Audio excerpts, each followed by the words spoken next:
No teniu vergonya. No teniu vergonya. No teniu vergonya. I això va ser el crit, recorden, senyories, que va rebotar per les parets d'este hemicicle, que va omplir-lo d'indignació i també de dignitat quan vostès premeren el botó per a tancar Radio Televisió Valenciana. Després d'una decisió personal, injusta, antieconòmica i autoritària del senyor Fabra, que avui no ens acompanya. Ell continua sense tenir vergonya. Vostès no escoltaren a la ciutadania, que es va manifestar als carrers de les principals ciutats del país. Vostès no escoltaren a les organitzacions de tot tipus, a les institucions de la Generalitat Valenciana. Vostès representaren aquell dia el pitjor de la nostra societat. Un any després, alguns dels mateixos convidats que començaren amb aquell crit ens acompanyen representant el millor de la societat valenciana. Representant de l'esforç de vora 90.000 persones, l'esforç d'entitats cíviques, d'universitats, de persones i de personalitats que han posat el seu prestigi per la causa, dels treballadors i les treballadores de Radio Televisió Valenciana que s'han mobilitzat en defensa dels nostres drets, dels drets de tota la ciutadania. Senyories del PP, vostès van fondre a negre les nostres pantalles. Negre és el seu futur, però s'obri un raig d'esperança, de fer de la necessitat oportunitat, perquè necessitem fer efectiu el dret a la llibertat d'expressió que consagra l'article 20 de la Constitució espanyola i que va estar vulnerat durant 20 anys de censura i manipulació informativa per vostès. El dret d'informació que en aquests moments no tenim al País Valencià. Hi ha una apagada informativa terrible sobre el que ens passa als valencians i a les valencianes. El pluralisme polític i social que diu l'article 9 de la mateixa Constitució i que un règim de partit únic, que s'ha comportat almenys com si fos un règim de partit únic, també ha estat vulnerant constantment. El dret a conèixer i a usar el valencià, la nostra llengua pròpia. Ho diu la Constitució, ho diu l'article 6 de l'Estatut d'Autonomia. I ara per ara som l'única comunitat autònoma de l'Estat amb llengua pròpia i sense mitjans de comunicació públics.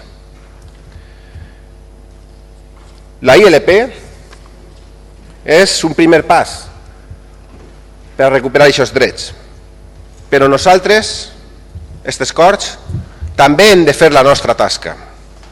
Evidentment, no podrà retornar-nos els nostres drets aquell que ens els ha furtat.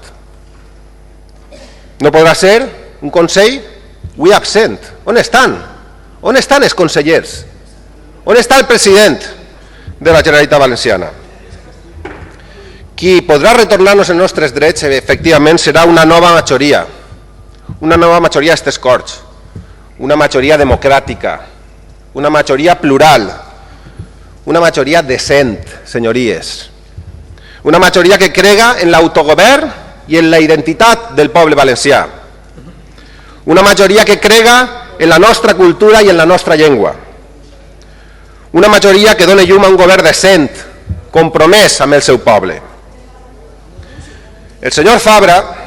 Señor Castelló, le ruego, señor Castelló, respete la intervención del diputado. Señor Castelló, le llamo al orden por primera vez. Continúe, señor diputado. El senyor Fabra no té legitimitat.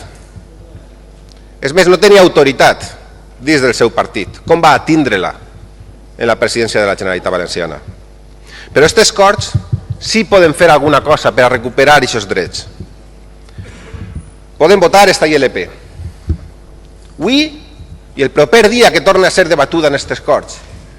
Aprovar-la íntegrament, per a que en 6 mesos el Consell, el nou Consell decent, compromès amb el poble, que crega en l'autogovern, en la llengua i en la cultura, presenti un nou projecte de llei per a tindre una norma que empare l'efectivitat dels nostres drets, que promoga la posada en marxa d'uns nous mitjans de comunicació públics que han de ser plurals, en valencià i de qualitat. Ja ho vaig dir quan va comparèixer el representant de la comissió promotora. Hi ha pressa, molta pressa, perquè cada dia que passa continuem sense mitjans de comunicació públics en la nostra llengua. I cada dia que passa el cost de la reobertura, en termes econòmics i també logístics, pot ser superior. I per tant, no perdem el temps. Fem la nostra tasca. La ciutadania ens ha reptat.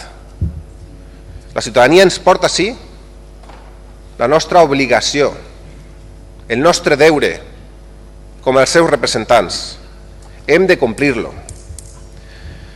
Senyories del Partit Popular, avui sembla que vostès van a votar a favor. Han recuperat una miqueta la vergonya. No així el senyor Fabra i els consellers, no els més de 50 diputats que van prendre el vot fa un any, però sí els 40 i escaig que estan ací. Vull pensar que han recuperat una miqueta la vergonya.